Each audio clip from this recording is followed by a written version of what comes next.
Hola chicos, ¿cómo les va? Les doy la bienvenida a la materia sujeto de atención. Ya recibieron vía mail el material con la presentación de la misma y también con el texto que vamos a recorrer hoy, que es la carta abierta a mis pacientes, escrita por el sanitarista argentino ya fallecido, doctor Florencio Escardó, en el año 1972. Vamos entonces a hacer una puntuación del texto.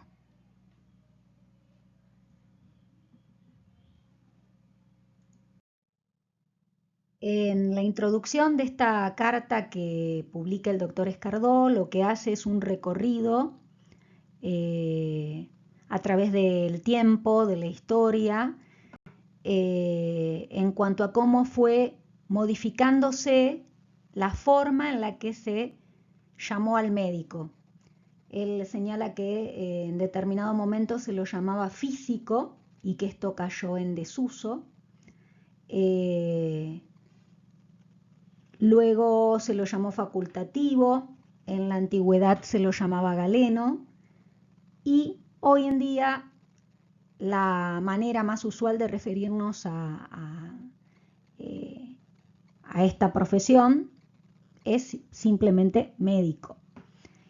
Y con respecto a el significado del término médico, él señala que etimológicamente no se refiere a aquel que cura. Estamos acostumbrados quizás a asociar al médico con la curación, pero él resalta la importancia de el significado etimológico que está en relación a quien cuida o asiste. Esto es por la importancia que Escardó le da a la cuestión de el cuidado y de la asistencia hacia el paciente, más allá de el resultado o no que se obtenga y de que se logre o no la curación de determinada afección, de determinada sintomatología. Y con respecto al término enfermo, señala que significa el que no anda derecho. Y respecto de esto, establece diferencias entre estar enfermo, porque alguien puede atravesar un proceso de enfermedad o tener determinada sintomatología o presentar determinada afección, a ser enfermo o sentirse enfermo. Esta diferenciación que establece es importante porque en realidad alguien puede estar atravesando determinada situación de enfermedad o puede presentar determinada sintomatología y eso no lo hace un enfermo, ¿sí? Esa persona es, no sé, Juan con su dolencia, Juan con su hipertensión arterial o Juan con su diabetes, ¿sí? Pero no el diabético, el hipertenso, ¿sí? Eh, si borramos a el sujeto, si nos olvidamos de la persona y solo leemos en él su afección o su diagnóstico, no estamos contemplando los aspectos que hacen a lo humano y a lo singular, a lo complejo de ese paciente. Entonces él hace esta diferenciación, ¿sí? Entre aquel que posee una enfermedad, aquel que se siente enfermo, y en este punto, en la cuestión de sentirse enfermo,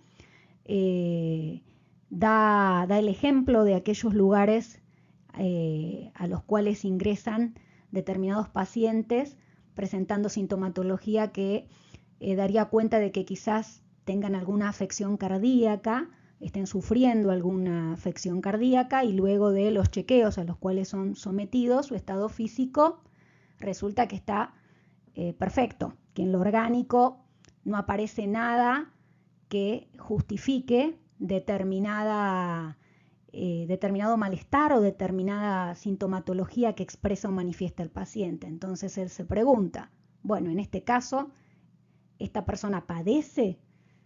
¿Esta persona sufre? Esto que él cuenta en el año 70 y pico, 1972, podríamos ubicarlo hoy con la recurrencia o la frecuencia con la cual encontramos conocidos, familiares, pacientes con los ataques de pánico, las crisis de ansiedad, ¿sí? Esa persona ni simula, ni actúa, realmente sufre y padece, pero en lo emocional, ¿sí? En cuanto a lo mental y emocional. Sostiene entonces que la necesidad es la que determina la relación médico-paciente y no la existencia de tal o cual dolencia o enfermedad. Y en este punto también es importante lo que dice porque muchas veces por ahí vemos a los abuelos, a los adultos mayores que acuden mucho al médico o que van a consulta frecuente en algunos casos, y muchas veces no es porque haya alguna sintomatología en especial, sino simplemente porque sienten la necesidad de ser escuchados, la necesidad de que alguien les dé bolilla, los asista, los atienda, y esto es lo que los lleva a acudir o a concurrir a la visita médica. Entonces, en este punto él dice que es la necesidad la que determina la relación médico-paciente. El paciente siente la necesidad de acudir y no la efectiva existencia de una patología o de una enfermedad. Y para él la salud debe de ser comprendida como un hecho social que trasciende lo singular.